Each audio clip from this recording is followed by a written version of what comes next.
अस्सलाम वालेकुम गाइस, क्या हाल है आपके। आई होप आप सब ठीक होंगे। और आज हम हिस्ट्री ऑफ यूएसए के अंदर यूएस सिविल वार को हम डिस्कस करेंगे।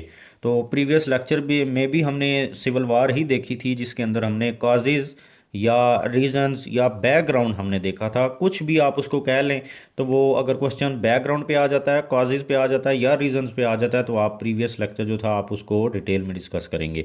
तो आज हम उसी का दूसरा जो पार्ट है हम उसको करेंगे कवर।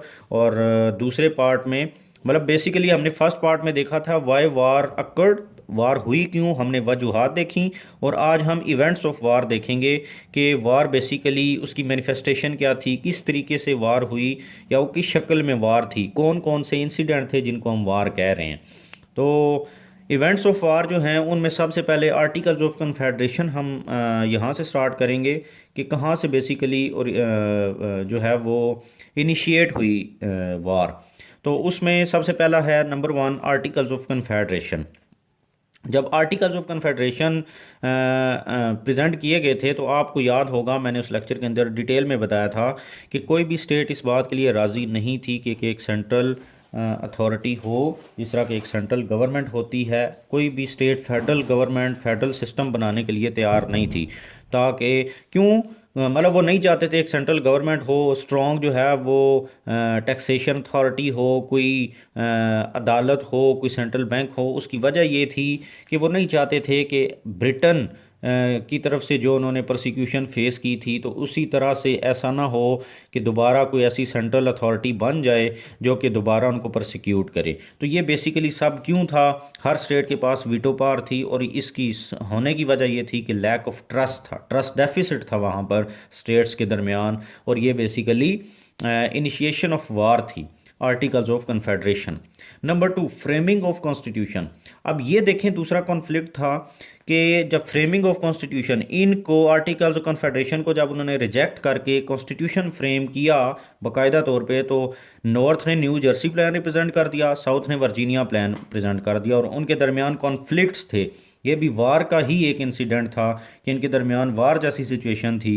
ये चाहते थे कि स्लेवरी ना हो, सेंट्रल सिस्टम हो, फेडरल सिस्टम हो। ये चाहते थे नहीं, स्लेवरी होनी चाहिए, उनको वोट काउंट भी मिलना चाहिए, और फिर एक एंटी फेडरल सिस्टम हो, और जो जो डिटेल उसमें दोनों में प्लान्स में थी। तो ये फ्रेमिंग ऑफ कॉन्स्टिट्यूशन में दूसरा जो इंसिडेंट था वो ये था इवेंट्स ऑफ वार के अंदर। नंबर थ्री, लुजिनिया परचेज जब हुआ तब भी आपको पता है वेस्टवर्ड एक्सपेंशन शुरू हुई। तो सबसे पहली जो स्टेट बनी वहाँ पर मिजूरी, तो उसकी रिकॉग्निशन के ऊपर जो है वो उनके दरमियान कॉन्फ्लिक्ट आ गया।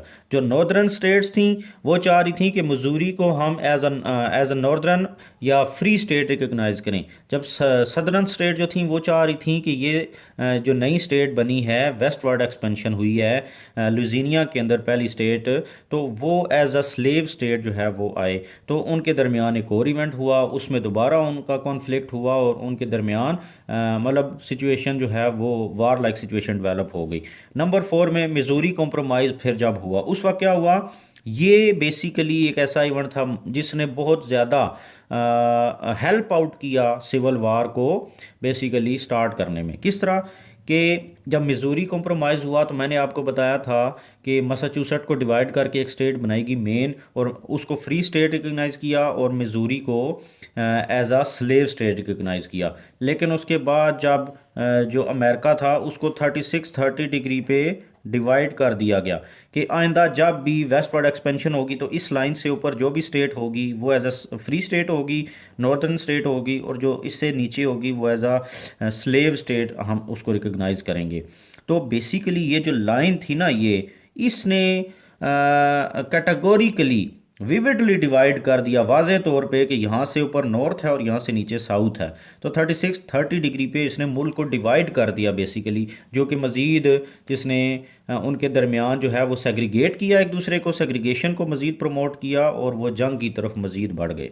नंबर फाइव, अच्छा ये जो एबोलिशनिस्ट मूवमेंट है ना, बेसिकली ये सिविल वार के अंदर बहुत ज़्यादा इम्पोर्टेंट है। वो अलग से भी आपसे एबोलिशनिस्ट मूवमेंट के ऊपर सवाल पूछ सकता है, तो इसकी मैंने बहुत ज़्यादा डिटेल इसमें बताई है। अगर वो अलग से दे देता है तो तब भी you would be able to solve that question. तो अब एबोलिशनिस्ट मूवमेंट थी क्या, और अगर वो ओवरऑल सिविल वार के अंदर के ऊपर सवाल पूछता है तो आप प्रीवियस लेक्चर भी ये वाला भी मिला के लिखेंगे और एबोलिशनिस्ट मूवमेंट को वहाँ पर फिर भी आप थोड़ी ज़्यादा वेटेज दे दें, क्योंकि this is the important and very very important part of this question. तो एबोलिशनिस्ट मूवमेंट थी क्या? Anything against slavery by north. जब भी कोई काम नॉर्थ की तरफ से किया जाता था जो कि स्लेवरी के अगेंस्ट होता था तो वो एबोलिशनिस्ट मूवमेंट के अंदर काउंट होता था कि ये बेसिकली एबोलिशनिस्ट मूवमेंट का हिस्सा है। एबोलिशनिस्ट का क्या मतलब है? एबोलिश का मतलब ख़त्म करना, तो स्लेवरी को ख़त्म करने की बेसिकली ये मूवमेंट थी। अब इसके अंदर जो पहला इवेंट था वो क्या हुआ, 1833 के अंदर first American anti slavery society बनी नॉर्थ के अंदर। तो उन्होंने क्या किया, वो वहाँ पर बुक्स लिखते थे, वहाँ पर डिफरेंट स्टेट्स के लोग जो हैं वो आते थे, कॉन्फ्रेंसेस होती थी, मीटिंग्स होती थी, एंटी स्लेवरी काम होते थे, और जितनी भी काम होते थे उस एंटी स्लेवरी काम वो उस सोसाइटी के अंदर बेसिकली होते थे जो कि काउंट होते थे एबोलिशनिस्ट मूवमेंट के अंदर। और ये चीज़ें बहुत ज़्यादा ऑफेंड करती थी किसको? साउथ को। नंबर 2 क्या है? विलियम लॉयड गैरिसन एक बंदा था। विलियम लॉयड गैरिसन जो था इसने एक अखबार पब्लिश करता था जिसका नाम था द लिबरेटर, और उस अखबार के अंदर रोज़ रोज़ नई स्टोरीज़ आती थी कि किस तरह साउथ के अंदर परसिक्यूट किया जा रहा है स्लेव्स को, और उनके साथ जो है ना वो ज़्यादतियाँ हो रही हैं और उनको अब्यूज़ किया जा रहा है। तो ये चीज़ मज़ीद अफेंड करती थी, एंग्री करती थी साउथ को। तो इस तरीके से उनके दरमियान मज़ीद कॉन्फ्लिक्ट जो था वो राइज होते थे। नंबर 3 फ्रेडरिक डॉगलर एक बंदा था। वो कौन था? सॉरी, वो स्लेव था। वो स्लेव था और वो फिर जो है ना हुआ ये कि वो नॉर्थ में भाग गया, साउथ से वो नॉर्थ में भाग गया। और फिर उस वक्त लॉ ये था, once a free is always free, कि एक बंदा जो साउथ से नॉर्थ भाग जाएगा तो साउथ से जब वो नॉर्थ पहुंच गया तो नॉर्थ में क्योंकि स्लेवरी नहीं थी तो वो अब वो फ्री हो गया, वो स्लेव नहीं रहा। तो वहाँ से वो अमेरिका वो ब्रिटेन चला गया, वहाँ से पढ़ लिख के वापस आया जब नॉर्थ अमेरिका में, तो उसने एक बुक लिखी द नॉर्थ स्टार, और उसके अंदर ना उसने तरीके बताए कि किस तरीके से slaves can disappear from south and they can reach to north. इस तरीके से वो मज़ीद साउथ जो था वो ऑफेंड होता था कि ये बुक्स लिखते हैं स्लेव्स को बेसिकली आज़ाद कराने के लिए और उनको मदद करने के लिए। तो मिसअंडरस्टैंडिंग बढ़ती गई और सिविल वार शुरू हो गई। Number 4 underground rail road. Underground rail road basically एक ट्रैक था, और स्लेव जो थे जो साउथ से नॉर्थ की तरफ छुप के भाग के चले जाते थे तो वो इस रूट को यूज़ करते थे। 0.1 मिलियन पीपल बेसिकली हुआ ये कि 0.1 million people reach north through this road या रूट। तो इस रोड के ज़रिए 0.1 मिलियन लोग, 1 लाख लोग जो हैं वो डिसअपीयर हुए साउथ से नॉर्थ की तरफ। और बेसिकली ये बहुत ज़्यादा लॉस था साउथ को, जो कि वो स्लेव्स ख़रीदते थे और फिर स्लेव जो है वो साउथ से नॉर्थ भाग जाते थे। तो ये रोड जो है ये बहुत ज़्यादा इंपॉर्टेंट है। आप इसको फर्दर डिस्कस कैसे करेंगे कि कुछ लोग थे जिनको कंडक्टर्स कहा जाता था। वो लोग जो स्लेव्स को मदद करते थे साउथ से नॉर्थ भागने में, दे वर नोन एज कंडक्टर्स। और क्योंकि अब आपको पता है अमेरिका तो इतना बड़ा मुल्क है ना, जब कोई बंदा यहाँ से यहाँ तक भाग के जाता था तो वो एक ही दिन में तो नहीं यहाँ से यहाँ पहुँच जाता था, उसको टाइम लगता था। तो यहाँ से भागा, यहाँ पहुँचा तो किसी के पास पनाह ली, फिर यहाँ फिर यहाँ। तो जहाँ पर वो रुकते थे ना रात गुजारने के लिए या दिन को छुपने के लिए, तो वो लोग उन जगहों को कहा जाता है स्टेशंस। तो ये एमसीक्यूज़ के लिए भी इंपॉर्टेंट है, आपको पता होना चाहिए। Number 5 Harriet Tubman. Harriet Tubman कौन था? हैरियट टबमैन एक स्लेव लड़की थी, उसको एक दफ़ा उसके क्या हुआ, ऑनर ने मारा। तो वो समझा कि ये मर गई है, लेकिन वो मरी नहीं। अब हुआ ये कि वो साउथ से नॉर्थ भाग के आ गई और वो एज अ कंडक्टर काम करना शुरू कर दिया। जो मैंने अभी आपको बताया, कंडक्टर कौन लोग थे? जो स्लेव्स को वहाँ से भागने में मदद करते थे साउथ से नॉर्थ की तरफ। तो वो एज अ कंडक्टर उसने काम करना शुरू कर दिया और 300 स्लेव्स की उसने मदद की साउथ से नॉर्थ भागने में। तो ये बेसिकली अफेंड कर रही थी किसको? ऑनर्स को, जो स्लेव्स के ऑनर्स थे। इसी तरीके से 6 पॉइंट जो है, हैरियट बीचर एक बंदी थी। अब ये सारी डिटेल जो है एबलिशनिस्ट मूवमेंट की है। हैरियट बीचर कौन थी? हैरियट बीचर एक लड़की थी, उसने एक बुक लिखी अंकल टॉम्स कैबिन। उसके अंदर उसने बताया कि किस तरीके से परसिक्यूट किया जाता है साउथ के अंदर स्लेव्स को। और उसने अंकल टॉम एक करेक्टर उसमें लिखा अपनी बुक में, और उसने कहा कि वो बहुत अच्छा बंदा था, जबकि उसका ऑनर जो है ही वाज वेरी क्रूअल, और वो उसको अब्यूज़ करता। अब साउथ ये बुक बहुत ज़्यादा जो है वो पसंद की गई। This book was liked by majority of the people. तो अब हुआ ये कि साउथ जो था ना, उसने कहा कि ये बिल्कुल जो है ना फिक्टिशियस बुक है, बनावटी है।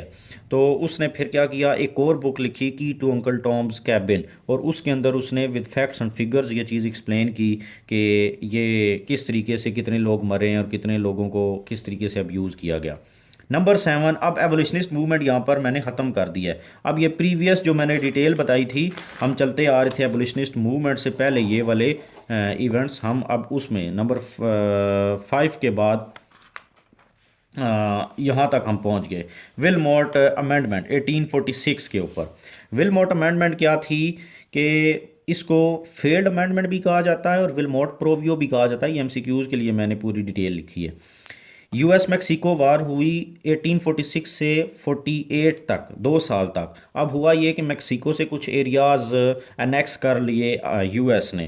तो जो विलमोट एक सेनेटर था, उसने एक अमेंडमेंट प्रेजेंट की इन द सेनेट, और उसने कहा कि नए जो एरिया डिस्कवर होंगे वो एज अ स्लेव नहीं बल्कि एज अ फ्री स्टेट हम उनको रिकग्नाइज़ करेंगे। हालांकि मिजूरी कॉम्प्रोमाइज़ के तहत ऑलरेडी था कि 30 से ऊपर जो होंगे वो फ्री होंगी और नीचे जो होंगी वो स्लेव होंगी, लेकिन यहाँ पे ये दोबारा बदल गए। अब ये अमेंडमेंट जो थी ना, ये फेल हो गई, पास नहीं हो सकी।